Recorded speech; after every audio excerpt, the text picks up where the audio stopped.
everybody. What's up, everybody? Welcome back to another episode of Lights Out. I'm your host, Josh. And I'm your host, Austin. And I'm the producer, Daniel. And we're back with a special one for you today. In light of one of our favorite horror franchises, The Conjuring, releasing The Last Rites a couple weeks ago. This has been on the schedule to do another Warren Files. Yeah, it's been a long time. Been a minute. And considering everything, but really it's kind of because we were running out. We've covered so many of the Warren's files. Yeah, did we count how many we have now? It's got to be almost 20. Yeah, it has to be at this rate. Around there. And this isn't even really, this is a Warren's file, but it's historically it's a lot of other stuff. And Harry Price also did his own investigation into this one as well. Right, but the paranormal presence that they supposedly encounter in this particular case is a nun. And it's, from what we know, this case inspired Valak, of course, which we brought Valak out today, right behind Austin. Beautiful. In case you don't know who Valak is, Valak the demonic demon, demonic nun, I should say, from the Conjuring series, was inspired by this. James Wan, when he created this character, went straight to the Warren Files for inspiration. So he got to speak with Lorraine, who had kind of described this entity, and then they had encountered a nun presence related to Borley that we're about to get into. So it's all kind of interconnected. There's some creative liberties taken, but it's all kind of circles back to this nun. Yeah, so here's the true story behind the nun. This is the haunting of the Borley Rectory and Church, which rectory is just a weird word. Why do we need to call basically a house, right? Yeah, I think the only thing building that distinguishes it from a house is the fact that it's tied directly to a parish, right, or a religious institute where the clergy stay. Yeah, live. Yeah. And it's typically built I think sometimes they're apartments. Yeah. Sometimes they're just single family homes. But yeah, the rectory. The rectory. So this is the Borley Rectory, which was built all the way back in 1862 in Borley, Essex, England, just outside of Sudbury. And just across Hall Road, the original nave of the Parish Church was built in the 11th or 12th century with renovations and additions in the 14th and 16th centuries. It's considered a Grade 1 historic building, which in England, this is the highest grade that they get for it. So this is a very, very old building.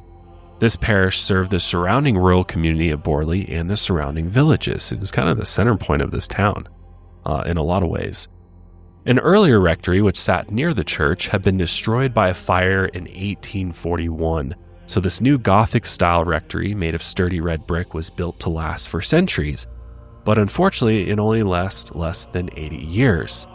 The new rectory was originally occupied by the parish rector, Reverend Henry Dawson Ellis Bull, and his wife. The region was once known for its booming wool business, but around the time Reverend Bull and his wife moved in, the wool barons had moved north, leaving Borley as a quiet, isolated agricultural town. Reverend Bull made some additions to the house over the years, including a new wing to make space for his 14 children, which... Whoa! That doesn't even make sense to me. That's getting busy. Good for him, man. Yeah. That's a big family. And the Bull family would occupy the home for the next 60 years. After the additions, the home eventually had 23 rooms connected by 3 staircases, a massive cellar surrounded by 4 acres of wooded land. So pretty large home. Yeah. 23 rooms. You got look at the layout. Yeah, look of at this floor plan. It's awesome. Here. It has a courtyard in the center of it. Isn't that sweet? That's sweet. That's really cool. Yeah. Yeah, I like this layout. Dining room. Look at all those bedrooms. Man. I know. It's just, you can imagine all the kids running up and down the hallways. Big house. Yeah. But legends tell that a series of stairs and tunnels once ran beneath the rectory and nearby church, but it was never understood what they were used for. Some claim they're only culverts and irrigation channels, but others claim they might have been used for more nefarious purposes. Ooh. Wonder what that means. But during the Bull family's stay at the rectory, rumors of supernatural encounters began to spread. And many of these encounters began soon after the rectory's construction, which is kind of interesting. It's believed that the Bull children were the first to tell the original ghost tales of a Benedictine monastery that was built on the grounds in the 1300s when a coachman started a passionate relationship with an Anglican nun. This tale and the following encounters were told by Reverend Bull's daughters, Ethel and Millie Bull, who had experienced years of paranormal encounters at Borley. And the sisters weren't entirely sure about the true history of the nun, but they once believed she might have been a woman named Arabella Waldengrave, and she had gone into exile in France with King James II and took holy orders in Paris. She was eventually forcefully returned to her ancestral home in Borley and placed in a convent against her will. Out of rebellion, she and her new lover, the coachman, would meet in secret in the woods near the convent, often in the dark of night. Eventually, they decided to elope, but their secret was discovered by a group of monks before they could escape. As punishment, they sealed the nun into a hidden room inside the convent and left her to die. Brutal. That is an extremely brutal way. And as for the coachman, they captured him, tried him, and then beheaded him for indecency. Hundreds of years after the executions, the Bull family often witnessed the shadow figure of a nun near Borley Rectory. They watched her lurk in the shadows of the trees before fading out of view. Other times, a distant cry could be heard in the dead of night, and it's said she returns to Hall Road on the anniversary of her death. Her phantom waits for her lover to pick her up by coach. And as for that coachman, well, Reverend Bull had once witnessed the driver on a night walk when he heard the sound of horses' hooves along the main road near the rectory. And as he looked to the road, he saw an old-time coach driven by a headless man. The coach was pulled by a pair of phantom horses, and the nun had been waiting for his arrival. The phantom images then disappeared into the night. So that's quite the apparition to see. Yeah. Full-blown horse and carriage, headless man. Wow. Sometimes it was seen as two headless men on it and two headless horses. Yeah, that's crazy. That's intense. The phantom nun was witnessed by 6 members of the Bull family, along with 8 other rectory workers, neighbors, and friends. And sometimes she was even seen inside the rectory as a dark shadow, floating around the rooms or casting her shadow along the walls. A few locals who also lived in the area traveled along Hall Road also reported seeing the nun on several occasions. After these encounters, Reverend Bull became so obsessed with the paranormal that he ordered for a back porch to be built on the rectory. It would overlook a stretch of property where the nun was often seen, and Reverend Bull would often sit out on the porch after dinner after sunset, waiting for the nun to appear. Encounters with the paranormal became more and more common at Borley over the years. Not only did phantoms reveal themselves down by Hall Road, but they began appearing closer to the rectory. Guests and rectory staff began complaining of dark, faceless figures staring into the windows on the first floor. Some maids would wake up to find figures of men in top hats at the foot of their bed staring at them. Others witnessed the ghost of an old man, a man in a bowler hat, a girl in a white or blue dress, a disembodied black hand, and a bizarre-looking insect. There's actually an illustration of this insect, which I can't identify nearly what that looks like. Yeah, it's like a fly head body of like kind of a worm. Or like, a serpent or something. Yeah, strange. Reverend Bull would often lose rectory workers over the years due to the haunting encounters. Although rumors suggest that Reverend Bull had inappropriate interactions with the maids, some even leading to violence. One rumor suggested he secretly murdered one of the maids in a fit of rage and hid her body somewhere on the property. He then explained the maid's departure was motivated by the paranormal encounters, but the Bull family would then see the phantom of the maid around the rectory. In 1892, Reverend Henry Bull passed away. His son Harry succeeded his father as the rector of the Borley Parish. It seemed like the paranormal activity died down after his father's passing, but Harry couldn't escape the tormented souls that lingered. One night, he woke up to a figure standing just outside the rectory. At first glance, he thought it was a poacher possibly killing animals on the property, so Harry ran out of the house to chase the man down. But as he found him outside, the man was no more than a pair of legs before he disappeared completely. Reportedly, Harry had narcolepsy, and many of these ghostly impressions would appear to him in a haze right after he regained consciousness. These encounters included faint whispers of disembodied voices, being stalked by humanoid shapes he could only see in his periphery, and the ghost of a screaming girl who he would see falling from the rectory rooftop. Once he even saw Simon of Sudbury, a former Archbishop of Canterbury and Lord Chancellor of England. His phantom would be searching for his lost head before he would disappear. Reverend Harry had several children of his own, and on July 28, 1900, 4 of his daughters went out to explore the woods. It was only a stone's throw away from the rectory. In the low light beneath the canopy of the woods, they spotted the nun that their aunts had warned of so many times before. Instead of running in fear, the girls tried to speak to the nun, but the phantom vanished into thin air. The Bull family would continue to see the phantom nun over the years, and often she appeared at night, but rarely she could also be seen during the day. The haunted coach, driven by headless coachmen and phantom horses, once veered off Hall Road and approached the home at full speed, only to disappear right before it would crash into the front of the rectory. So up until this point, only the family, I guess some of the workers there potentially are witnessing the paranormal encounters, but it seems relatively contained to the home. Just like a few neighbors and friends and stuff who would stop by, but it's more of like a local legend at this rate. Right. Nobody's come in to vouch for it who has experience with the paranormal or anything like that. Right. But Reverend Harry Bull and his family lived at the rectory until his death in the early 1900s, and none of the family members took over as rector, so the family moved, and the house remained vacant for years. Up until then, the paranormal encounters at Borley had only been spread by word of mouth. By 1928, Reverend Eric Smith and his wife took over the homestead after living in India for several years. While abroad, Reverend Smith's health had taken a downturn, so they moved back to England, and they had no children of their own. Upon arrival, Mrs. Smith complained of no central heating, no gas, no electricity, and no main water to the house. The only water came from a well in the yard, so it didn't have all the modern creature comforts yet. And since it had been vacant for years, it had fallen into disrepair.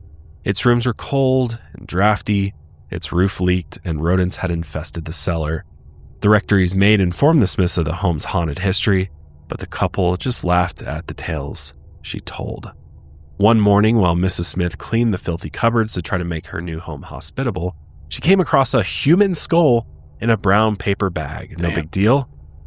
It was never made clear who this human skull was, or the identity of it, but its presence alone terrified Mrs. Smith. I think we'd all be pretty terrified if we just found a human skull in a paper bag in a new house we moved into. But after this, the couple began experiencing paranormal phenomena. By this time around, it was more poltergeist activity rather than ghosts or phantoms. The Smiths heard the ringing of servant bells, which was connected to a rope that could be pulled, setting bells off near the kitchen. But the rope was disconnected years before. They also heard the sound of dragging footsteps in areas where the large home was supposedly empty. Knocking came from within the walls or behind mirrors. They once witnessed a bright light with no electrical source appear in one of the windows and then disappear. Most of their encounters were much different than the Bulls family's encounters, but one was eerily similar. Once Mrs. Smith witnessed the legendary coach on Hall Road, led by 2 phantom horses, and the nun had also made her regular appearances. Worried about how the paranormal stories at Borley would affect the parish's attendance, the Smiths reached out to the local newspaper, hoping to seek out a paranormal investigator who could take care of this infestation. A reporter, Mr. Wall, eventually got into contact with a psychic researcher from the Society of Psychical Research, or SPR, named Harry Price. His investigation into Borley would make him one of the most famous psychic researchers of the golden age of spiritualism, and he'd even go on to publish a book about Borley in 1940. So with the arrival of Harry Price, word quickly began to spread about Borley and its paranormal occupants. Hordes of curious sightseers came to Borley Rectory.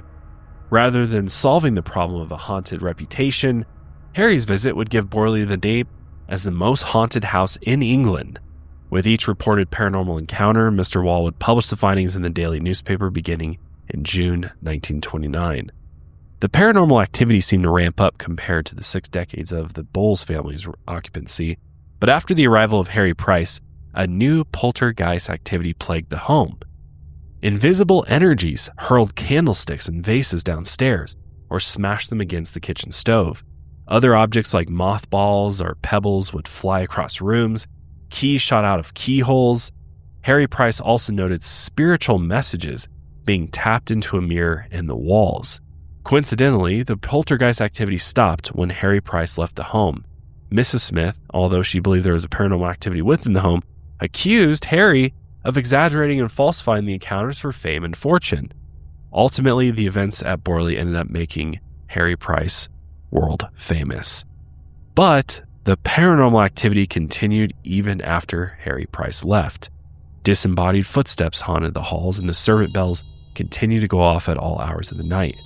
And from the paranormal activity and the growing attention from the international media, the Smiths soon found the house to be unbearable to live in. Reverend Smith convinced the local bishop that they should move. So after living in the rectory for a little more than a year, the Smiths abandoned the house, leaving it vacant for 6 months. There's that chill in the air. You know what time it is? Fall time. It's pumpkin spice latte time. Ooh, beautiful. I've never had a pumpkin spice latte. Really? Are you a pumpkin fan? Do you like pumpkin flavored stuff? I am. And I bet it rocks. I bet it's awesome. Oh, it does. I just have never gone out of my way to get it. Well, next time you're at any coffee shop, I guarantee they'll have a pumpkin spice something. Try it. It's very good. I love fall. I mean, it's my birthday in the fall. It's pumpkin time. It's Halloween. And I love the weather, of course. Oh, yeah. And when the weather starts getting colder, it's time to break out the fall clothes, right? We got to get the long sleeves out, get the pants out, just get the cozies out. Arguably, it's the best time of year for clothing, in my opinion. Agreed. You can get the layers going. You can kind of, at least for guys, you can kind of start switching it up a little bit more because during summer, it's all we can wear is like a t-shirt. T-shirts, shorts. Yeah. That's it, pretty much. Sandals. Yeah, sandals, that's it. Well, get yourself ready for fall with Quince. They have elevated essentials for this time of year. Think 100% Mongolian cashmere from $50. Also, washable silk tops and skirts. You know how much Austin loves his skirts. How did you know? That's what I do in my private quarters on Friday night. And now all of you know. Yeah, now everybody knows. Cat's out of the bag. All of you out there, you lovely ladies out there, they absolutely have some of the best fall styles, fall clothing out there. My wife, she absolutely loves Quince. She's constantly ordering stuff from there. Everything is top quality. They partner directly with ethical top-tier factories, and they cut out the middlemen, which gives you luxury quality goods at affordable prices, which is really half the price of some of the similar brands out there. So you're getting good quality clothing, you know, that's made ethically, that's going to last for a good price. So you can feel good about buying things from Quince. Yeah, and that's good that Kendall likes it so much because I'm looking forward to it. I got 2 things from them. I got a new pair of sneakers, just like nice. Italian leather, but it's kind of like the German trainer style sneakers that I like. I also got this overshirt jacket that I'm looking forward to. So they have everything. Yeah, they got everything. For men, women, baby, kids. If you need a new luggage bag, you need stuff for the home. Sunglasses. Yeah. Sheets, jewelry. It's kind of a one-stop shop for all things clothing and home. I mean, they've got everything you need.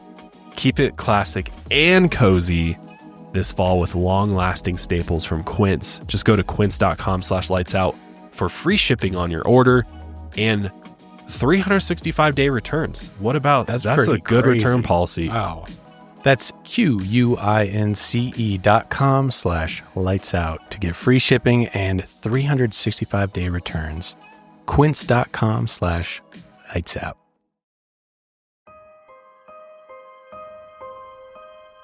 Reverend Lionel Foyster, his wife Marianne, and their 2-year-old adopted daughter Adelaide became the next residents of Borley. Reverend Foyster was a man in his early 50s who suffered from chronic arthritis. He was well respected in the Borley community, and he was described as a delightful, typical, cultured person of the best type, a scholar, a Cambridge Master of Arts, and much traveled. Marianne was younger, in her late 30s, and described as an attractive redhead in good health.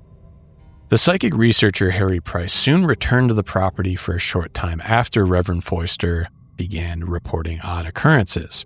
Marianne ended up kicking him out of the house after he accused her of fabricating the phenomena. From then on, most of the hauntings during the Foyster stay were recorded by Reverend Foyster in his personal diary. He would later send Harry Price a copy of his manuscript, and Price would publish its contents along with his own investigation under the title The Most Haunted House in England, which would introduce Borley Rectory to the rest of the world. This was that book we mentioned earlier that would be published in, I believe, 1940. Which, what a title. Yeah, right. What a great title to come out with. Right, yeah. Straight to the point. Bold. And this book would also introduce a young 17-year-old Ed Warren. Wow. Yeah, to the haunted rectory while he was still serving in the U.S. Navy, so long before he was even in the game here. The book cataloged a long list of bizarre paranormal interactions. On the Foysters' very first day in the Borley Rectory, the family heard strange footsteps lumbering around the house. They also heard faint whispers saying, "Marianne, dear." Soon the servant bells began ringing again and small pebbles came tumbling down the staircases. Other times the presence was more violent. Now large stones and wine bottles would come crashing down to the floor. One time, a window shattered on a completely still day. Another time, 2-year-old Adelaide was locked inside a bedroom behind a door that didn't have a key or a lock. Her parents frantically tried to yank the door open with no luck. Luckily, eventually, the door was released from this weird supernatural hold. Some of these events were witnessed by neighbors and friends, not just the Foysters. Like always, the Phantom Nun and Coach would also appear near Hall Road. The phenomenon is the only one that has stayed consistent since the construction of the rectory throughout all the families who lived there. Reverend Foyster even noted that the ghost of Harry Bull, the deceased rector, also appeared to him. It seems like anybody who dies on this property is just bound Stuck there. Yeah. Absolutely. Weird that they keep seeing everybody that passes here still there. Yep. Even in death. And it is interesting that the legend of the nun persists through everybody. They keep seeing her around. The Foysters would also smell these traces of faint perfume that hadn't come from any scent that Marianne owned, and furniture in the various rooms would shift around when no one was looking. Other times, mysterious writings appeared on the walls, but much of it was indecipherable. And the only messages that could be really read said, "Marianne, light mass, prayers," and another one that said, "Marianne, please get help." You can actually take a look at some of these. Sometimes it's written in cursive, sometimes it's in script, but it looks like they also tried to respond to the writing. Yeah, they've got little messages written back to it. Yeah. Yeah, spirits writing. That's one is a tough one for me. Yeah. It's very interesting, but I feel like it'd just be very easy for somebody to hoax, but to do that. Yeah. Yeah. True. And like we're dealing with something, an energy, like an energy has the ability to write a message. Pick up a pencil. Yeah. Yeah. I guess if it can move other stuff, yeah. Why couldn't it move a pencil? Very strange. At times, Marianne seemed like the target of the paranormal activity, and for the first time at Borley, the supernatural energy physically attacked one of the residents. In one instance, Marianne was actually thrown from her bed down to the bedroom floor in the middle of the night. Reverend Foyster then decided to exorcise the rectory, and he did it 2 times. And he did it himself, and luckily this actually seemed to relax the supernatural energy for some time, but it eventually began again, and this time in different forms. Their daughter Adelaide seemed to be tortured by some unseen force. She was constantly crying or fussing. I mean, I don't think that's too bizarre for a 2-year-old. I don't know if I would attribute that to ghost activity or not. You would know more than the rest of us, right? Kids do a lot of crying and fussing. Yeah. On their own. Right. Unprovoked. Right. Other times, the Foysters would hear mysterious music from the parish across the street. I know it had a big organ installed to it at some point, so the organ would just start going off. Even when they knew that the parish was completely empty. And one time, they noticed the communion wine had somehow turned into black ink. So we'll get more into this. This is the first time we're actually touching on the Borley Parish being haunted, because we've mostly just been in the rectory, but it kind of would leak over into the parish over the years. So we'll get more into that later. But in Reverend Foyster's diary, he also told of a recurrent visitor, a young World War I veteran by the name of Edwin Whitehouse. He had reportedly suffered from PTSD, or they called it shell shock back then, and the Reverend mentioned that Edwin was often in an emotional and nervous state whenever he was at the rectory, which I know we've kind of touched on this theory. It's often in a Warren's File episode, we notice that the people who are in these kind of emotionally distraught states are the targets of specifically more poltergeist activity, but sometimes just haunting activity in general. So this Edwin had come to the Reverend seeking spiritual help, hoping that it would heal his mental ailments. So he and the Reverend often spoke at the rectory, and Edwin would later decide to join the Benedictine community of monks. But during this time of indecision, when he was emotionally distraught, he had stayed with the Foysters in the rectory for a while, and he soon became the target of many of the paranormal phenomena. Poltergeist activity increased during this time, and objects would fly at him or around him, and Edwin's name would even appear in the mysterious wall writing, again in cursive, but a bit more legible this time around. Meanwhile, Marianne Foyster had become bored while living in the Borley countryside, which is kind of surprising that you'd be bored in a house with this much activity going on. Yeah, you're seeing literal apparitions of phantoms. Right.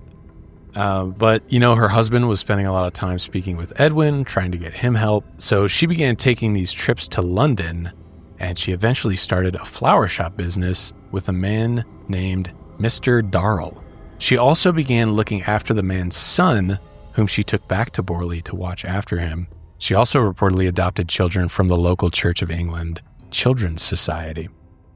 Which, if we didn't clarify this, the parish is Church of England. It's an Anglican church, and I believe this Church of England Children's Society was some sort of program that helped people adopt children. But people started to notice that many other babies and toddlers began appearing at Borley.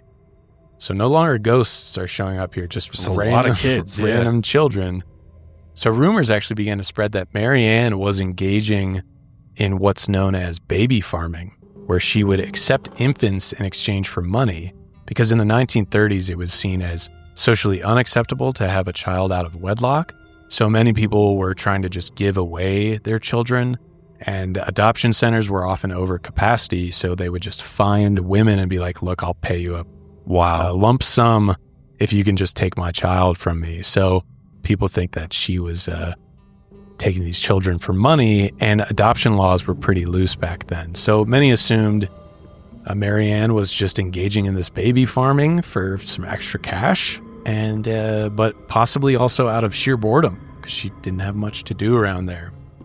Many rumors, also I can kind of imagine you're in the middle of this agricultural town, nothing to do. Your husband's 20 years older than you. He's got arthritis, and he's too busy doing the rectory work or doing the parish work. What else is there to do? Yeah, I can see why it would get boring. And they only had one young adopted child. So I don't know, maybe she just felt like she could become a mother figure to needy children. What else do you do with 23 rooms? Yeah, right. You got a lot of room. That must be really also kind of scary with the house that empty. Yeah. Quiet, creepy. Yeah. So a lot of rumors beyond that paranormal activity around Borley began to spread, mostly around Marianne. And Marianne eventually just loathed all the villagers there. It seemed like she quickly became an outcast. But years passed, and by 1935, Reverend Foyster had fallen into poor health. He was mostly immobile and could no longer serve the parish. So the Foysters left the rectory, and Reverend Lionel Foyster later died of quote-unquote arthritic complaint in 1945 at 67 years old. But while the property sat vacant again, no church members wanted to live in Borley Rectory. So after it sat empty for 2 years, Harry Price gathered a team of investigators to rummage through the property and conduct an investigation. He actually took over the lease in 1937 for about a year and a half and was excited to finally investigate the property without any interruptions from occupants. Put out an ad in the local newspaper to hire paranormal investigators to monitor the house all day and night.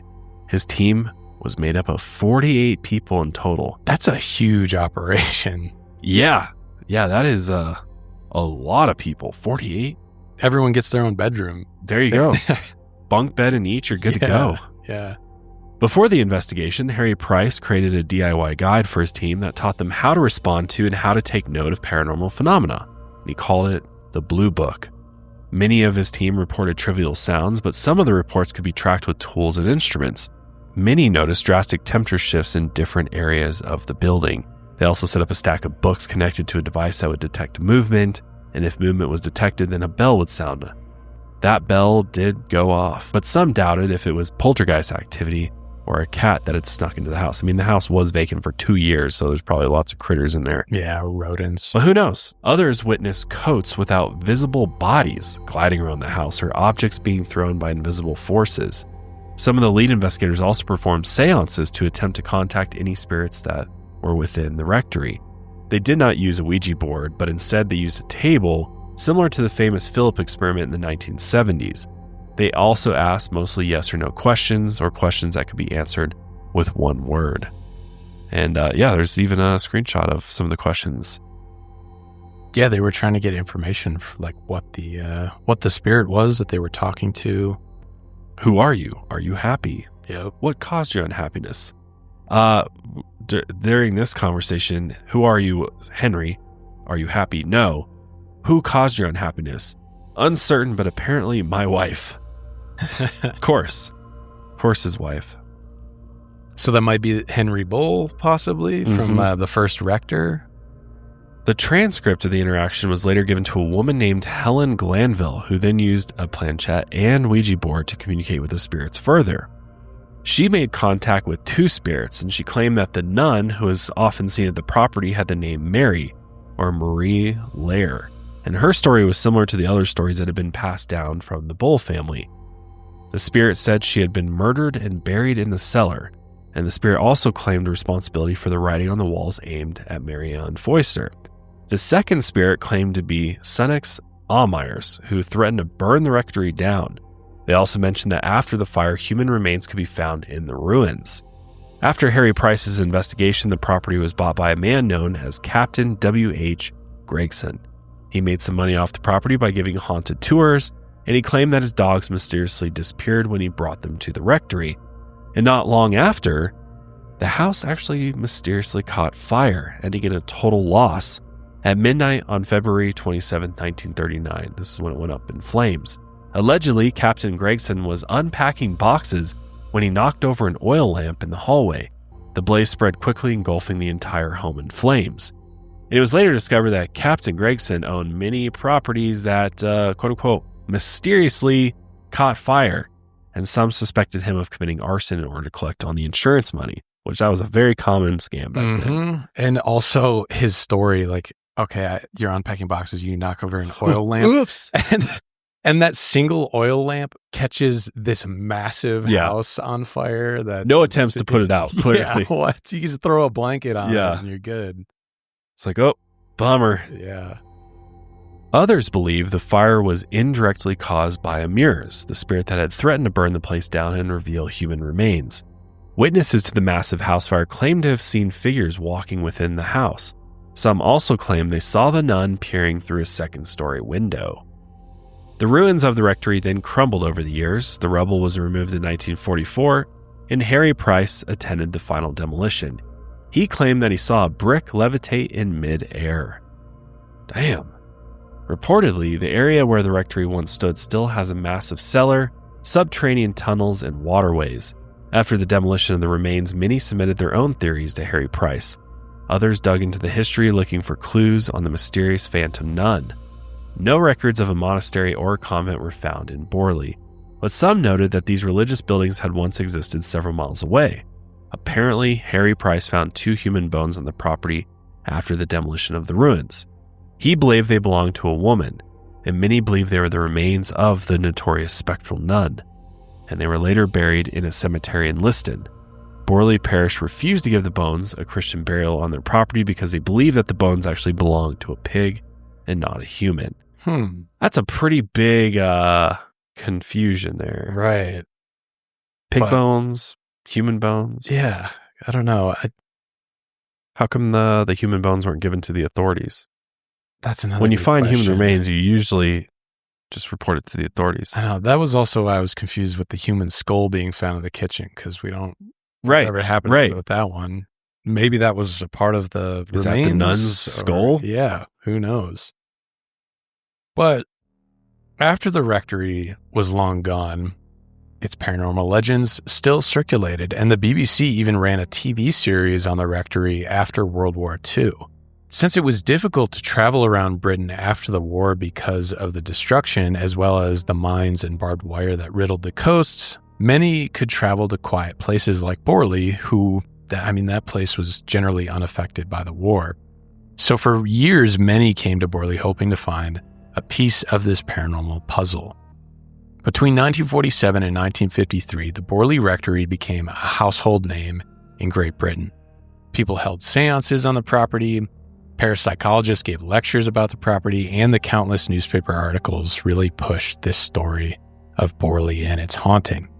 On March 24th, 1948, the psychic researcher Harry Price passed away from a heart attack. The same year, a writer for the Daily Mail, Charles Sutton, wrote an article accusing Harry of fabricating the paranormal phenomena at Borley when he had joined him at the rectory back in 1929. Apparently, during this visit, Charles had been hit on the head with a large stone, which was similar to a lot of the other poltergeist activity going on then, but Charles wasn't as gullible as Harry Price thought he was. According to Charles, he had found a stash of stones that Harry had hidden from the rest, and the stone that hit his head had matched the others in that collection. Then 3 members of the Society for Psychical Research also accused Harry Price of fraud in the book The Haunting of Borley Rectory. If you remember, the Society of Psychical Research was the same organization that Harry Price was a part of, and 2 of the authors were actually at the rectory when Harry Price had conducted his year-long investigation, year and a half. They concluded that the majority of the investigation's findings were fraudulent. Other skeptics claimed that the other occurrences were either natural, like rodents moving things around, and that the noises came from the old house shifting around. They also noticed that the paranormal occurrences always surged when Marianne Foyster or Harry Price were around. But Harry Price actually still had some colleagues who defended him, and Robert Hastings, an American ufologist, was one of the few SPR researchers to defend Price and his work. Harry's literary executors also defended Price against accusations of fraud, which, of course they did because they're kind of tied to the work. So if he's fraudulent, they're fraudulent. But fellow investigator and author Peter Underwood called the SPR's report a biased and uncharitable attack not consistent with the evidence. So it seems uncharitable. Yeah, I like that. That. And I hear that in the British accent too. Uncharitable attack. But it is interesting that there's some infighting here. Yeah. People really can't, there's not a resounding, yes, this is fraudulent, or no, it's real. But others like Terrence Hines, a professor of psychology at Pace University who studied the paranormal events at Borley, wrote this. Marianne Foyster was actively engaged in fraudulently creating the phenomena. Price himself salted the mine and faked several phenomena while he was at the rectory. Marianne Foyster even later claimed that she did not witness any paranormal events at the house, which is odd. She said the noises were just caused by the wind, and other times she and her visitors were playing practical jokes on her husband, the older rector, if you remember.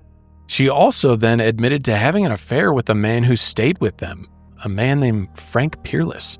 She used the excuse of helping with the paranormal investigation so she could just go and be with Frank. Which is crazy. What is going on here? I'm seeing like a reality show playing out here.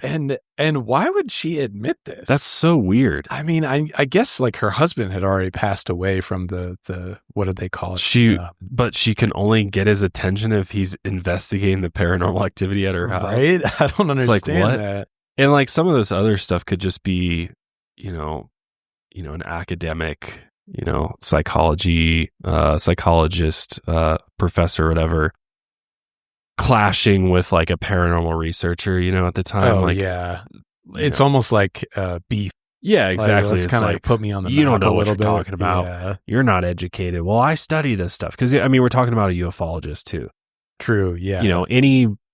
Probably anybody who works at any sort of college or university is probably not going to agree with it, what a ufologist says. Yeah.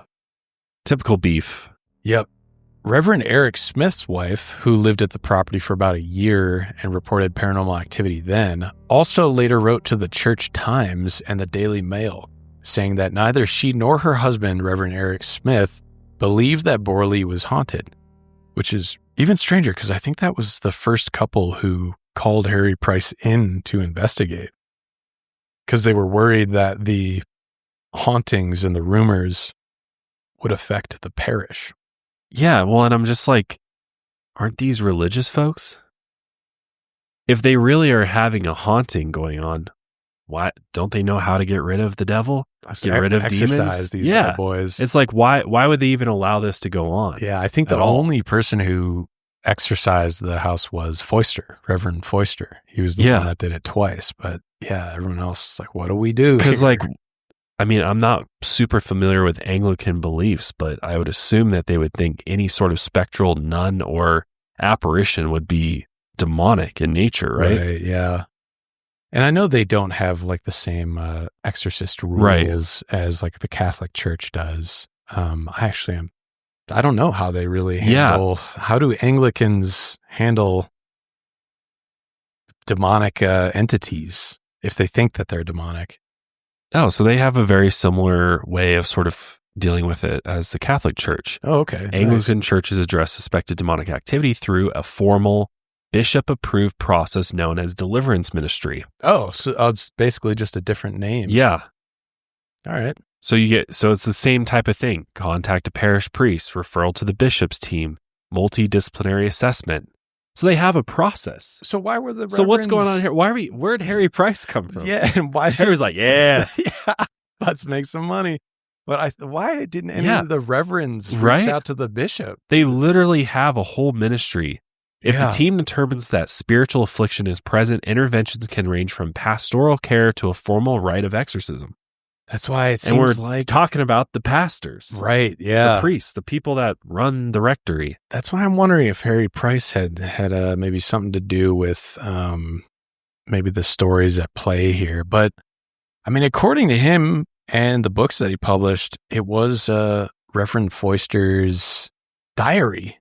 Like he was like recording everything that was happening. It was coming from a reverend. So I don't know. Do we just have some really cool Anglicans that are open-minded to the paranormal? What's going on hang here? Out. Yeah. Because this seems like they would have escalated this. They would have brought in, their superiors or people that they gain wisdom and advice from and gotten help that way spiritually. Especially if they were thinking that it was affecting the numbers at the parish, like the attendees, the congregation. Wouldn't they want to go to the bishop? Like, hey, we have this weird situation out here. Yeah. Maybe they did. Maybe they did. It wasn't recorded. I don't know. Maybe they tried to exercise it themselves and didn't do anything. Yeah. But this part is a bit weird. In 2000, so many, many years later, Louis Mayerling, who had apparently lived at Borley for a time, because often we forget that there were, I don't know if this PC, servants? Can we say servants? Yeah. House servants, is that okay? Yeah. So we often forget, I mean, when you think about this whole story going back, it's important to remember that there were a lot of house servants in the rectory working during this time who were familiar with what was kind of going on. It's not like they managed the house themselves. Right, exactly. And especially when you have so many, it's like what the first family had like 14 children. So house gets messy. Yeah. A lot of meals, a lot of laundry. Exactly. Then you have the acreage property that needs to be tended to. Yeah. So you need a lot of manpower. Yeah. And considering you don't have running water and like all those. Got to bring all that in. Yeah. Yeah. So a lot of work to be done. So with that, Louis Mayerling, he claimed that he was hired by the rector's family, which he doesn't really specify which family, to wear a costume and wander the grounds at night. He also explained that much of the other phenomena was created by other servants and the children who had access to secret doors and passageways throughout the house. He also said the knocking sounds may have been caused by a noisy water heater. But that Come on. That also, I couldn't find any record of them eventually getting plumbing to this house. Because remember, it didn't. It just had a well in the yard. So this guy's saying that there was a water heater there, which wouldn't make sense. Where they go to the bathroom? Yeah, in the outhouse. Is there a latrine? Yeah, I want to hear more about that latrine. Yeah, what's going on? That here? thing was definitely haunted. If it wasn't, even if there wasn't any paranormal stuff going on. 14 kids using one boy. bathroom. Oh man. Yeah, so I don't know if what is this? Where does this guy come from in 2000? Be like, I was paid to wear a costume. What? A scream mask and walk around the yard? Like, right? Or what are you talking about? Was he trying to say it was like I was the nun? Maybe, I don't know. And also, 2000, man, this story is kind of out of the zeitgeist by 2000. This started in like the 20s, bro. Yeah. It's been almost a century since. It was built in 1860 or something. So a bit late to the game here, Lewis. But all of this considered, the kind of the back and forth, the skepticism, the people pointing fingers, even the people admitting that, hey, we kind of lied about some of this stuff. This ultimately left many to speculate on what actually happened at the Borley Rectory, and many questions whose accounts could be trusted and whose couldn't. And it might be one of these cases where we often see where it's like there could be a nugget of truth somewhere baked into this, but then you get other people getting their hands piling on the stories, legend, right? Yeah, and just saying stuff, right? Yeah, that's it's difficult to separate the facts from the fiction, you know, because it's like if you move into a place that's supposedly haunted, are you more apt to have a paranormal experience there when if you didn't know it was haunted, right? Would you just think, oh, that's the hot water heater, oh, that's a mouse running through the walls? In my own house, in my office, from time to time, I hear knocking on my wall. And my first thought was, Josh, the spirit from the studio follows you home. Oh, man. But then I sat there and I listened to it, and then it happens like all the time. And I was like, oh, what is that? Simple Google search. Hey, I'm hearing knocking in my walls. And it was like, well, it's either a rodent or it's your HVAC. And sure enough, I look over at my wall and I look down and there's an intake vent for the HVAC system. And so apparently just having the HVAC system on in that particular, I guess, piping in the wall. Was it like flexing the metal? Yeah, it's just flexing and like tapping against the wall. Yeah. Oh, yeah. But it does it like, it sounds like somebody's knocking on the door. Like, that's funny. And I always look up and look over at the door, and my dogs are always like think somebody's at the door, but no, it's just knocking in the walls. But if my house was sold to me as a haunted house and I didn't have Google, I might you'd be think like, that's a ghost. Yeah, I'd be like, there is something, knocking. So it's like, and it's interesting too, because a while back on my other show, Mile Higher, I had a paranormal researcher come on. And his name was Brian. He was just like a local Denver paranormal researcher, and he was very interesting because he's investigated tons of places all around Denver, and he was like, you would actually be surprised at how many paranormal investigations I've done where people are claiming all sorts of things, and I get in there and it's something very, very simple and ordinary that's actually causing it. And he was actually able to get it to replicate it and then show the owner, hey, actually it's this, or it's it's a wire, it's this, or like it's weird.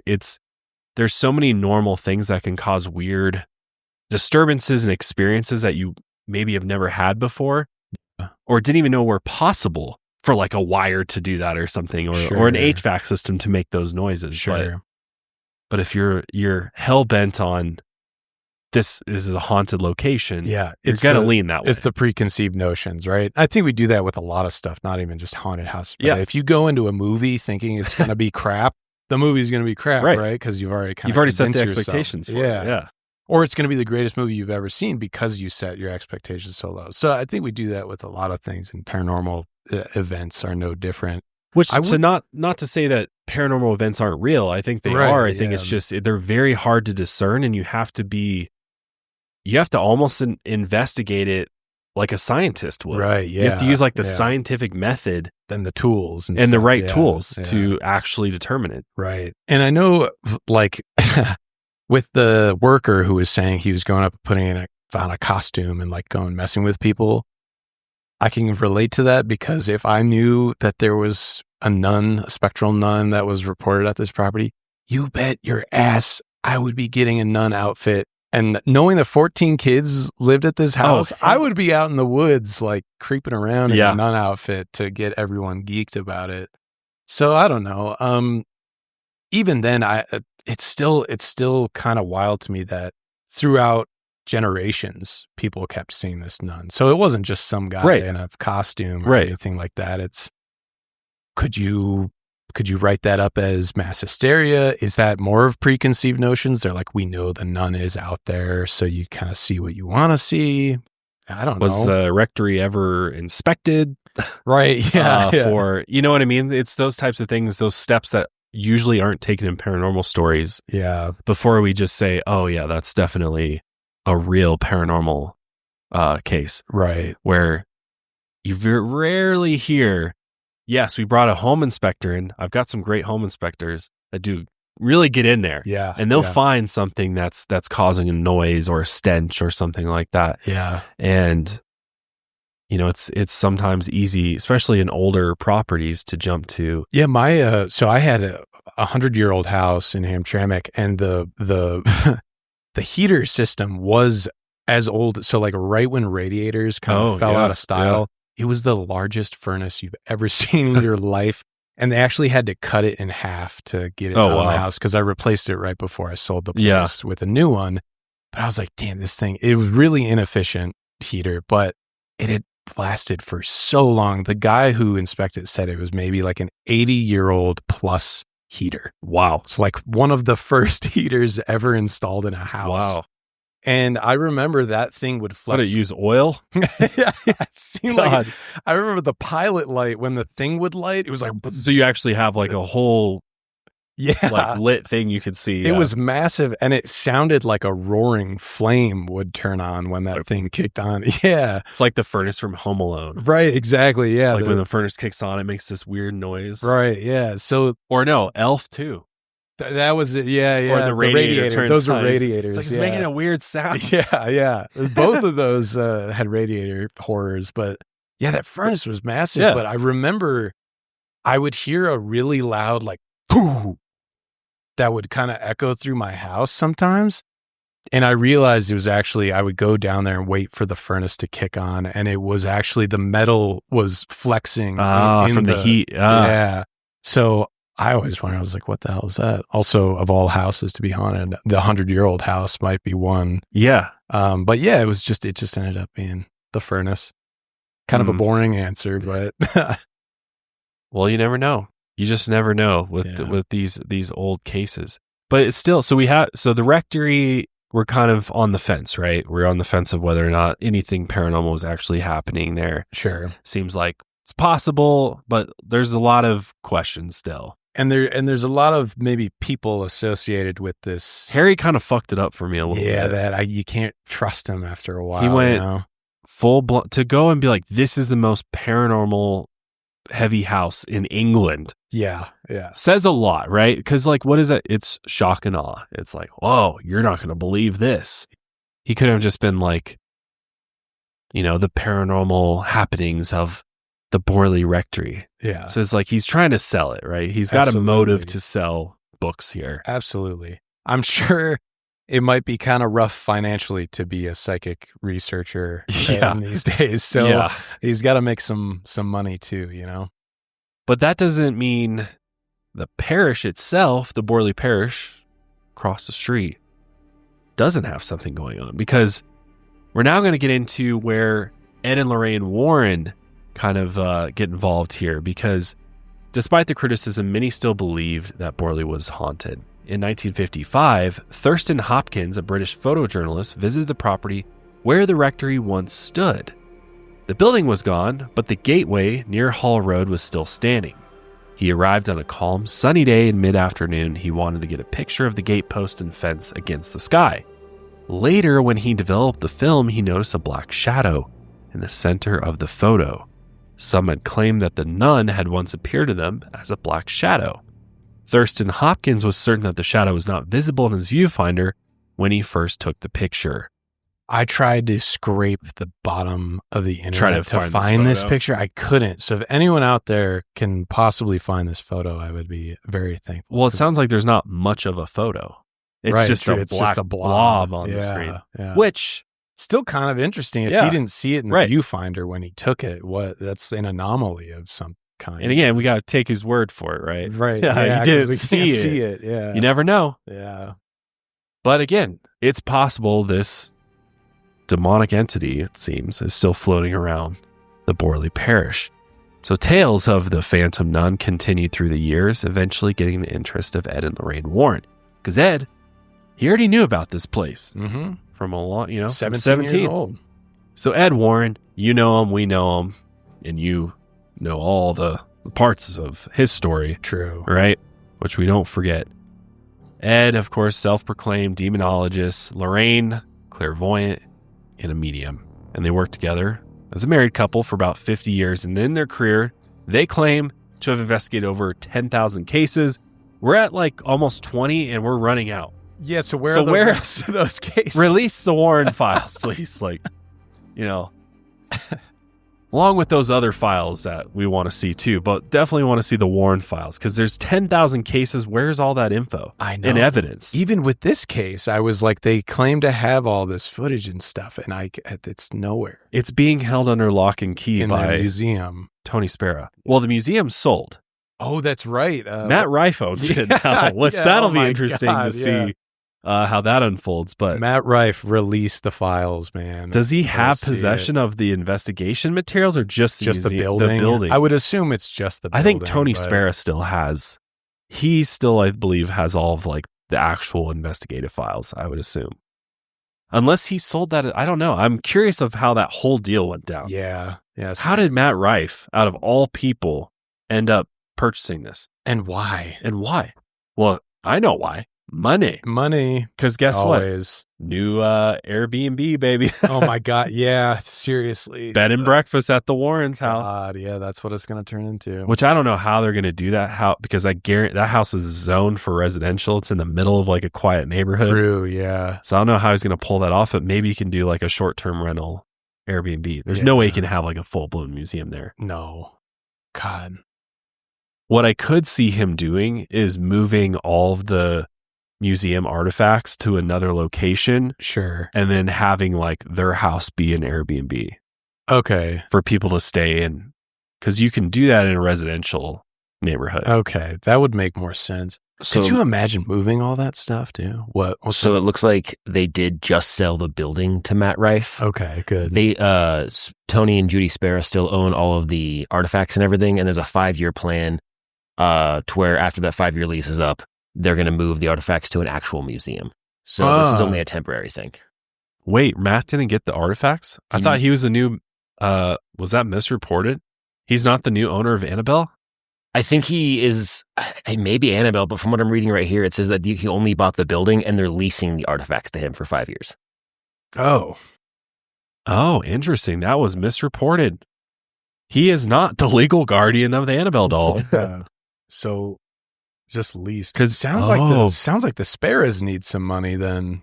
So he just bought the building. Well, he sure made it seem like he was about to own the whole museum. So you said he gets to lease the stuff for 5 years. Did that include Annabelle? Yes. So comedian Matt Rife he became its legal guardian in 2025 as a part of a 5-year agreement. Oh, he made it sound, dude, he milked that. He made it sound like he owned all of it. I just think he's not that funny, but I agree. I don't find him funny at all. I don't either. I think he's got not a whole lot going for him. No. That's why he's got Annabelle for 5 years. Yeah. I mean, seems like he's taken a new career path here since he couldn't make it in comedy. He's going to have a Zach Bagans special. Yeah. Maybe he's looking to take over for Zach Bagans. So, all right, legal guardian. Excuse me. I don't like how That's they say weird. legal guardian. Yeah, I don't over like a that. doll? The hell? Yeah. So that's weird. But anyways, back to the Warrens. Forget about Matt Rife. Probably sound like a bunch of haters over here. Yeah, we do. Matt Rife sucks. Sorry, guys. Sorry, all the Rife fans out there. Well, the Warrens, they went and visited Borley several times in the 1970s, and they'd go every year on their anniversary for decades. Isn't that hilarious? Date night. Yeah, we're going, baby. Borley Rectory. Haunted parish. And although the infamous rectory is, of course, gone, all the rubble's gone, they always visited the Borley Church across the street, which still stands today. It has a chancel, nave, south porch, and crenellated western tower containing 3 bells. These old churches, there's something about them. Yeah, it's very modest, but also kind of extravagant, too, at the same time. I like old churches. Same. I'm a fan of old churches. I think there's something more spiritual about them than these mega Walmart buildings. Right, yeah, oh my God. Churches that soulless. There's no character, and they just like stick a cross on it, and I'm like, yeah, that's not people are like suspended on wires and stuff. It's insane. It's like some righteous gemstones. You know, it's like going to your local arena for a concert every Sunday. Yeah. No, I like these smaller ones, and I like the idea that, back then this was communal, right? Yeah. This was everyone in the area. This is kind of how you came together and just chatted with your neighbors, was just to come to church like this. It was just the community gathering. Yeah. Everybody comes together. You have lunch after with everybody, you talk, you mingle. It's like the social spot. This is where you found your wife and had 14 kids. Exactly. I get it. There's charm to it, Yeah. I get why the Warrens would want to go there. Yeah, and it had this old organ in there, too. Yeah, which is that's really cool. You don't see those anymore. Installed into the building. Yeah. God. I went to a few churches that had organs, and then I started going to all the like mega modern churches, and it was like, am I at a concert at Warped Tour, or am I at a church right now? Yeah. What is going on? People are screaming. Yeah, and stuff. it's like, oh my God, just give me a good old fashioned organ, some good old fashioned hymns, and let's stand at a pew. Yeah, we had. Growing up, that was it for me, right? Yeah, well, I appreciate that about Catholic churches, that they respect tradition. Yeah, it was a lot of tradition. And then I remember when I was growing up a little bit, they started doing this thing called Teen Mass, where they implemented a live band there. And they still did the hymns. They didn't just go the balls to the wall. And it was cool. They had some jazz musicians and stuff. And it was nice. But I remember Monsignor Easton, he was pissed. He was like, I cannot believe we're having it's like a band defiling here. The church. Yeah, right. So they only did it once a week. But funny enough, that was like the busiest church time. People were like, during that one mass. It was like, I can't remember, was it Sundays at 6 p.m. I think was their teen mass, and that's when everyone showed up. It was like, everybody's like heads are bopping. Yeah, we love that. The Warrens believe that the flint within the Borley Parish's building materials acted as an amplification for transmissions of supernatural frequencies, which is very similar to the stone tape theory, which I Right. really like this theory. Yeah, yeah. Out of all the paranormal theories that it sort of explains the phenomenon, the stone tape theory, I feel like, makes a lot of sense. It's at least kind of trying to approach it as a scientific theory. That Right. It's like these materials can somehow trap Energies, memories or yeah, time yeah. periods or energies of a certain time period. It's cool. And it sort of replays it like a tape. You're right. Yeah. Yeah, that's very interesting. We're going to play this clip, although forewarning, if it doesn't end up in the episode, it's because Tony Spera has copyrighted it. Yeah. But we're going to see if we can sneak it in there. But this is Ed and Lorraine Warren, Lorraine specifically talking about their experience, their first one at the Borley Parish. The first experience for me was phenomenal. It was really phenomenal. It's about the only place, Tony, other than going into a home where poltergeist activity is prominent, that everything happens as soon as you get involved. As soon as you walk in, as soon as you get involved in going into this church and beginning your research, something is bound to happen. Now that first day, I had a very skeptical researcher with me. He was a newspaper man from Danbury, and he was obnoxiously skeptical. But he was keeping a full diary for me, so he was very, very helpful. I worried about what his effect was going to have on this building. So I was in and I was discerning. I was standing down by the altar. I was with a group of people, and I was discerning. When all of a sudden, he came charging in through the back door, and he said, "Something is hitting me. It's hitting me. It's hitting me." And he was absolutely hysterical. It was hysterical. Now, at that point, he said, "I can't breathe. I can't breathe." Now, Lorraine, was this researcher psychic by any chance? No, He wasn't by no psychic? means. Oh, by no. He had never been in a haunted He area had in never his life. been to a haunted area, Tony. Okay. And the recorders are on because people are recording what I'm discerning. Now later at our hotel in London, he came down to my room and said, "Mrs. Warren, it's going to be impossible for me to write anything about that church that we were in." I said, "Borley?" He said, "Yes."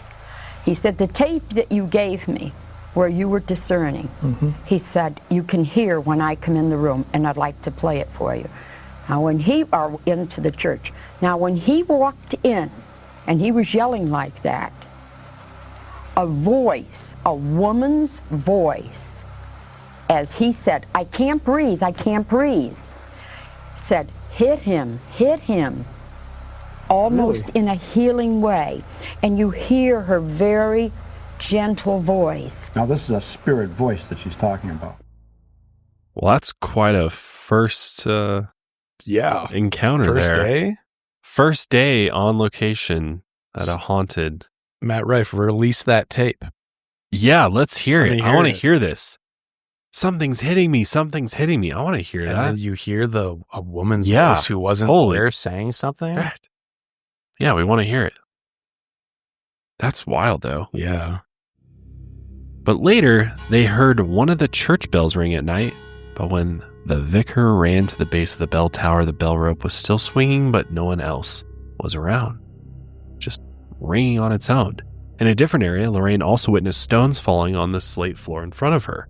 She described these as apports that would dematerialize in one location and then materialize somewhere else.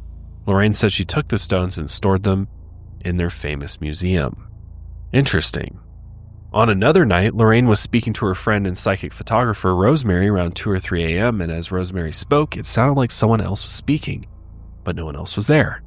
As Lorraine approached the altar, she felt the presence of someone directly in front of her. When she closed her eyes, she could see the figure of a monk with his hood up, reading a large book. No one else could see him, but Lorraine could see him clairvisually. Ed also claimed to see bioluminescence in the form of a nun while inside the church. It came floating up the center aisle toward the altar where Lorraine was standing.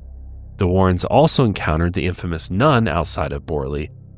And as I mentioned at the beginning of this episode, this nun may have been what led to the inspiration of the demonic nun, Valak, in the Conjuring franchise. I think it's very obvious that this is where the inspiration came from. According to the director of several of the Conjuring movies, James Wan, Lorraine told him about a similar spectral entity that she had seen inside her home, and she described it as a swirling tornado vortex with this hooded figure.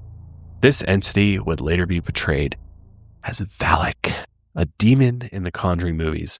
And he disguised himself as a nun, which was a creative decision made by James Wan, which I like. I like this idea. Making it Catholic. Yeah, there we go. This nun first appeared in The Conjuring 2 and would later be the focus of the movie The Nun. And there's The Nun 2 now, of course. He appears as a nun with a pale face, black lips, sharp teeth, and yellow glowing eyes. I love this painting that I got of Valak. It's usually sitting over on the other side of the studio here, but it's what greets us when we walk in. Yeah, and apparently, this was inspired by, apparently Ed was a big painter. Right. And he would sometimes paint what they would see. And so it's like loosely based off an actual painting that Ed did of a like demonic looking nun. And so that this was like the movie adaptation of that painting, which is interesting. But I'm glad Valak's back. He makes me look really good on camera, side by side. Yeah, I really like the Valak character. Do you remember the first sequence with Valak? I think it's The Conjuring 2. It's where I think it's Lorraine is like upstairs in the Enfield house. Oh. I could be wrong. Or they're either back at their house. I can't remember. But Lorraine's there, and it's like this shadow that moves along this wall, and there's a picture hanging on the wall, and the shadow kind of like molds into the painting. Yeah. Like kind of comes out. Yeah. It's really cool, actually. I like how they incorporated the nun in The Conjuring 2. Yeah. And that sequence was like pretty chilling. Yeah. I thought that was one of the coolest shot things in that movie. Which I wonder if the nun makes an appearance in The Last Rites. I think Valak does appear one more time. I mean, they should milk that. Yeah. How scary Valak looks. I get if they keep milking it. So Valak, like just talking about this fictional character in the Conjuring series, actually comes from a medieval grimoire titled The Greater Key of Solomon. And in the book, Valak appeareth like a boy with angel's wings riding on a two-headed dragon. Wow. And his special power, according to the text, was finding snakes and hidden treasures while also leading an army of 30 demons. Hell yeah. It's kind of badass, honestly. This book was later listed in the Catholic Church's Index Librorum Prohibitorum, a list of books forbidden by the church. They don't want you to look at this. It was considered a heretical text. I actually looked up the list. So this is no longer a thing that's like ecclesiastical law. Okay. I think they got rid of it in the 60s. The list still exists, and you can go look it up, and you can also see books that were once on there and removed later. And then you kind of see the church's response after they got rid of it, quote unquote. They still said like there are dangerous texts out there that can make you, doubt your faith, doubt your morals, etc. But they're leaving it up to the individual to kind of choose what they deem acceptable in the lens of like how they view their faith. But the list is kind of wild, and I was looking at some of the more recent ones. They have like Hobbes on there, like a lot of philosophy stuff is on there. They're like, don't challenge the church at all. Even though it's like he was like the founder of democracy, essentially. Oh, wow. John Locke. Yeah, John Locke is on there. Yeah. And then Machiavelli. More recently, I was actually... Voltaire? Yeah, a lot of them. A lot of anyone who kind of questioned authority in any way or questioned the church, it was deemed completely It's a lot of like what we would consider like ancient texts, right? Right, yeah. Versus newer texts. Because you would be like, well, isn't the Satanic Bible on there?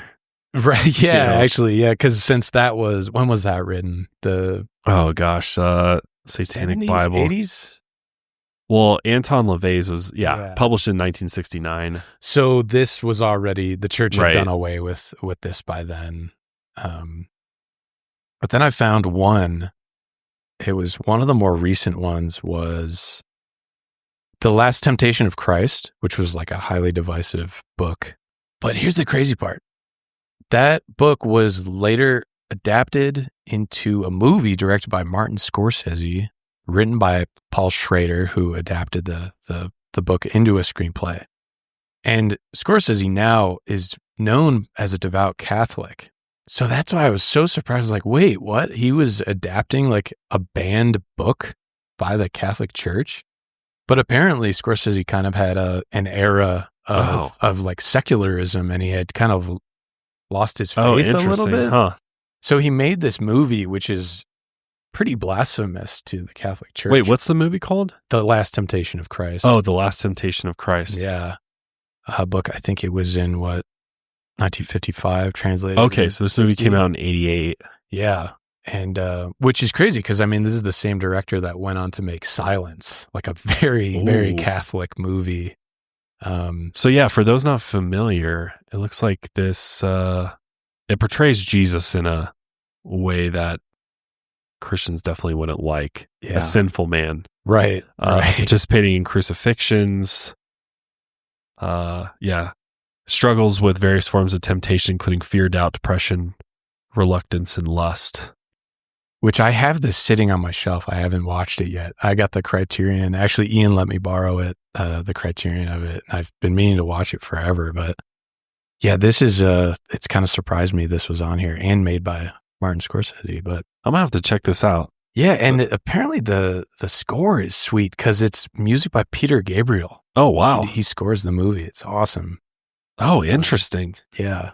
William Dafoe's Jesus? Yeah. What? Isn't that sick? I gotta check this out. Yeah, Harvey Keitel's in there. David Bowie makes an appearance in there. It's a crazy movie. I'm excited to watch it. Rated R. Oh, yeah. All right. Oh, yeah.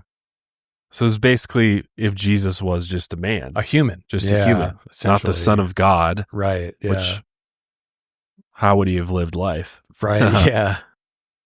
Huh. But a little bit of a side tangent there, but I went down the rabbit hole of this Index Librorum Prohibitorum.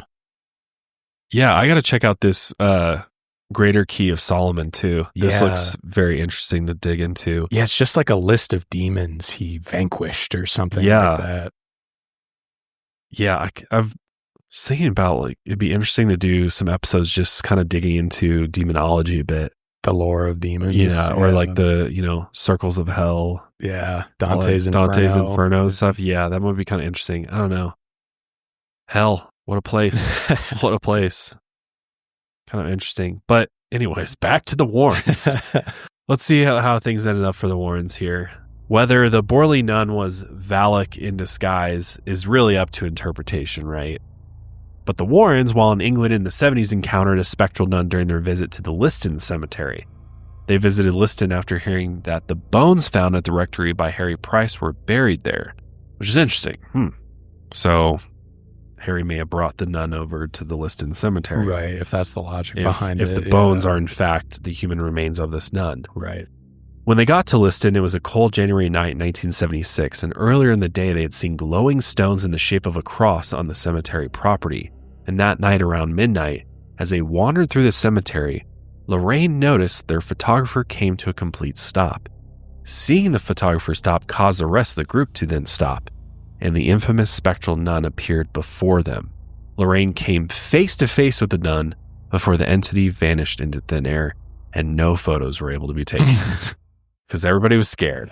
Because you had a photographer with you. Yeah. No photos. I mean, I guess there's a chance the nun doesn't show up on the photo. Yeah. Or according to Ed, he would always make the excuse that the entities know when they're like in a viewfinder or about to be captured on film. Right. Yeah. What do you have to say about that, Daniel? Daniel's like dying over here. Yeah. He's like, Oh, so much. Specifically that, Ed, how do they know what a camera is? What do you think? Ghosts are they're stupid? keeping up with the Daniel? times, man. How are they gotta keeping up with stay. the time? They gotta stay relevant. How? They're overhearing everybody talk about it. It does kind of compete with the stone tape theory, right? Yeah. Because if it's just this kind of energy that's being replayed, then yeah, they wouldn't have a concept of like photography before. They wouldn't have a or like a conscience modern itself. It just be, if it's just a tape and it's being replayed, Just- they wouldn't yeah. have like they wouldn't have thoughts. How would they react to anything? Yeah, how would they learn? How would they? It seems like Ed says whatever he wants to fit his narrative. Just being honest, yeah.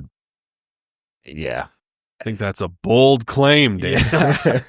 No, I think a lot of people are starting to feel that way. Yeah. That a lot of the things that they said and did were for self. Yeah, like that was even- like pumping themselves For a up, you know? career. Yeah. Like even what we were just talking about, how they saw the glowing stones in the shape of a cross.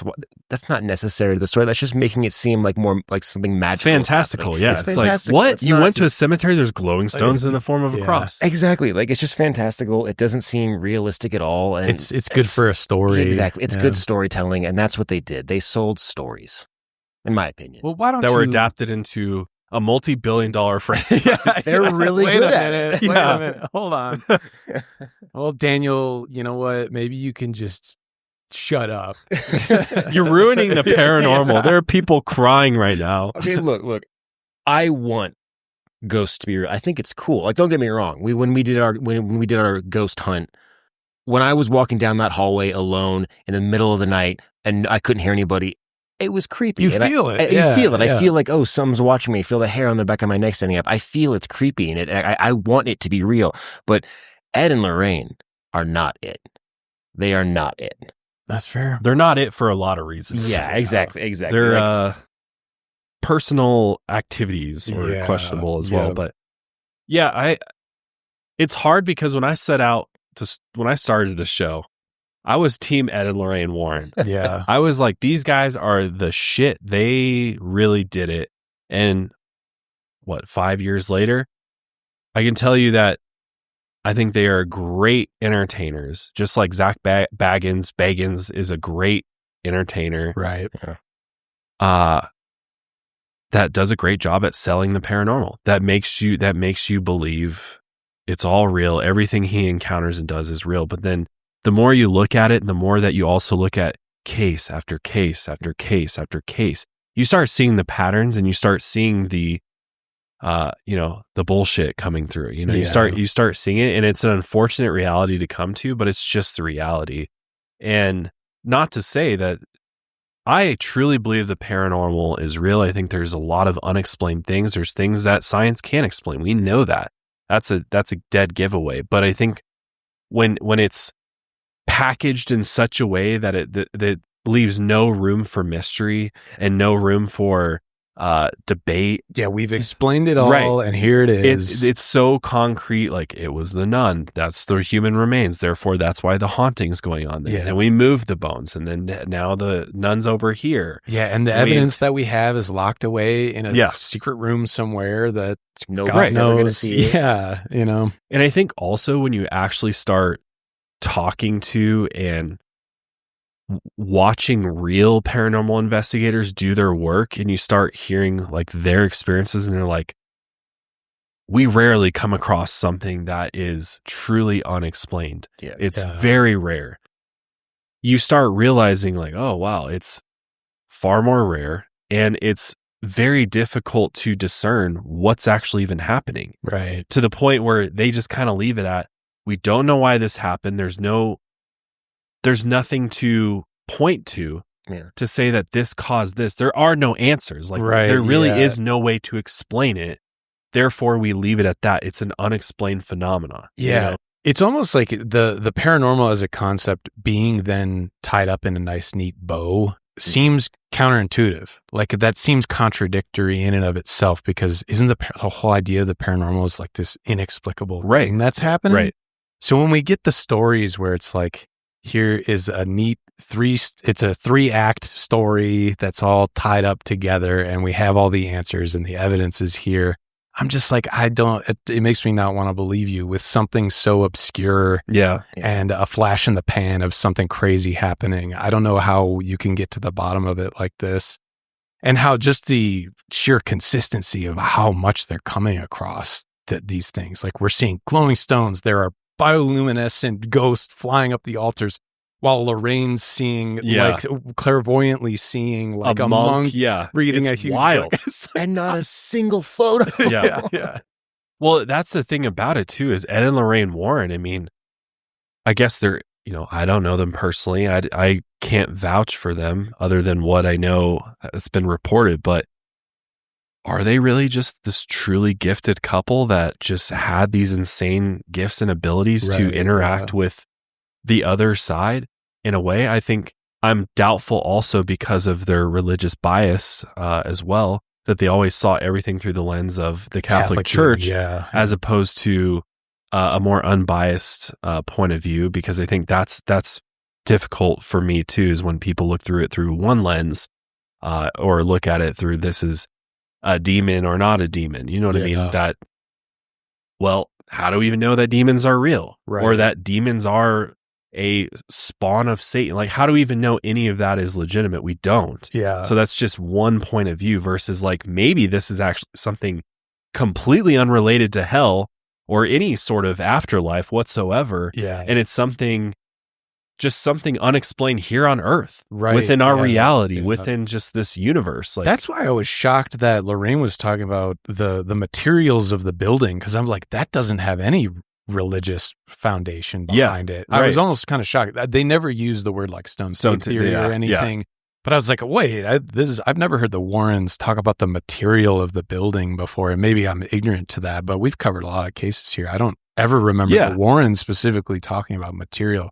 which suggests that they were perhaps open to other ideas and theories. Yeah. They didn't see everything through the lens of the Catholic Church, but that's kind of the way that it's presented. Often the entities are always somehow Catholic. It was going into locations and determining whether something is demonic or not. Yeah, right. It's like, it's either a demon or it's not a demon. Right. It's not like, well, maybe it's something unrelated to both. Right. Maybe it's not even a human spirit at all, and it's something just unknown. It could be a freaking alien for all we know. Right. Yeah, it could be some interdimensional being that's interacting with our reality, just in a different time and space. Sure. That we're just not able to compute, right? Like we just don't know. And I like that. Like that's how I like to view the paranormal, is like it's so much more complicated and just chaotic than anything. I don't think we have the tools to measure it. I don't think we really understand it in any way, shape, or form. Right. And our technology hasn't caught up with it either. So I think it's fun to look at it through the lens of sort of the classic telling of a ghost story. And I'm glad you bring that up, because with all this said, I mean, people have probably hit the... You're like, you're ruining it for me. Yeah. But if you come this far, I'm glad you bring that up, because at the end of the day, the reason that we really like covering these stories, I think, at least for me, I can't speak for you, is that we're getting cool stories out of it. These are fun, creepy stories that had to spark some inspiration, some creativity, I think. And even thinking about if, like, let's say it was the Reverend Bull's daughters were the ones that started this whole thing with the nun. Isn't that kind of incredible that over a century of storytelling actually brings in this, like, people see this haunted nun, even if it's completely fake? That is so cool to me that, like, people can tell this story that is then passed by word of mouth to the point where it gets on the world stage, where people are, we're talking about this right now because some bored daughters wanted to, like, think up a nun. Let's scare mom and dad. Yeah. I think that's awesome. Yeah, I think that's definitely part of it. Well, and like you said, I think for us, it's like that feeling you get when you watch a good horror movie. Oh yeah. That creeped out feeling that you have, that residual dread, as you said, that lingers after you watch, where you're like, you're not quite sure if what you just watched actually exists here in this reality, and you could encounter it for reals afterwards. Right. You know, it's that sort of feeling that stays with you to like the next day, and then you're like, oh, that was a good movie, and then you move on with life. But like it's right after where you're like looking around, you're checking the dark spots. Yeah, you're like, this is all the lights are off. You have to get upstairs to your bed really fast. Yeah, you're go a little faster up the stairs. Exactly. And you're like, something could happen to me in between here and bed. Yeah. And that's really what these stories are. And I would challenge anybody who's like, well, you guys haven't heard this one. I would love to see a really well investigated case that has, and we've actually covered a few that had some photographical evidence, some video evidence, things like that. There's not a whole lot of them out there. Yeah, they're kind of rare. But it was like the San Pedro haunting. The San Pedro was yeah. crazy. That was story. I think a viewer or a listener suggested that one, which I want to leave you with this episode because we're headed into the National Month of Lights Out, October. All right, where every day is a Lights Out episode. Not saying that we're going to put an episode every day. That'd be crazy, and we'd run out of haunted stories. I think. But we want to do some more paranormal / kind of spooky stuff, kind of maybe stay a little bit more away from the true crime part of the show. So if you have any suggestions, we'd love to hear them that are good suggestions. Good ones, yeah. And please, if you do make a suggestion, do a quick search and just see if we've covered it before. And see if there's maybe a smidge of legitimacy. See if there's like well. a few articles on it at least before you do. But we'd love some suggestions because we're gonna do a lot of just some serious paranormal content. Maybe we haven't dabbled in ufology in a while either. Maybe we can jump in that. I always like as those well. episodes. Those are fun Because there's actually some stuff going around present day right now, which is kind of interesting that I'd love to look into a little bit more. But that is the story of the Borley Rectory, the Borley Parish, and the legend of the nun. Let us know what you think. Do you think, how legitimate do you think this story actually is? I think all of us here are mixed.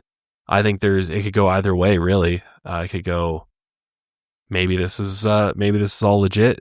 It is very interesting to me that a place like a parish would have this type of haunting going on. You think they would avoid a place like that a little bit? Yeah, and that they would know how to solve that problem. Right? After all these years, because the claim is that the nun still lingers. Yeah, still seen from time to time. So, the nun never leaves us here. We're always greeted by lovely Valak. But let us know your thoughts on this episode. What do you think? Also, give us any suggestions, and also let us know if you've seen The Last Conjuring. Let us know if we should see it, because we're on the fence about that as well. I'm not sure. Reviews aren't looking too hot, which sucks because I was really hoping that they would just like crush it. Yeah, go out with a bang, end the Conjuring series on a high. I haven't really liked the movies after the first two. I've kind of struggled through them.